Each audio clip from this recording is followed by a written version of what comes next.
Singular থেকে plural করার বেশ কিছু দুর্দান্ত টেকনিক রয়েছে। আজকে আমরা 3 থেকে 4টি টেকনিক নিয়ে আলোচনা করব।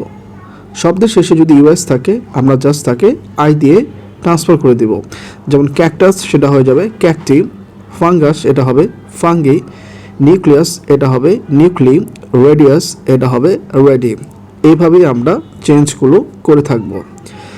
নেক্সট নিয়ম হচ্ছে আমাদের শব্দের শেষে ইউএম অথবা ওএন থাকলে আমরা জাস্ট এ দিয়ে সেটাকে ট্রান্সফার করব। যেমন ডেটাম এটাকে আমরা বলবো ডেটা, মিডিয়ামকে আমরা বলবো মিডিয়া। এভাবেই আমরা চেঞ্জগুলো করব। পরের নিয়ম, শব্দের শেষে যদি আইএস থাকে আমরা তাকে ইএস দ্বারা ট্রান্সফার করব। যেমন বেসিস থাকলে বেসিস, ক্রাইসিস, ক্রাইসিস। লাস্ট নিয়ম, কিছু শব্দ কখনোই পরিবর্তন হয় না। যেমন ফিশ এটা ফিশই হয়, মিন্স এটা মিন্সই হয়, স্পাইসিস এটা স্পাইসি হয়, কোনো চেঞ্জ আসবে না।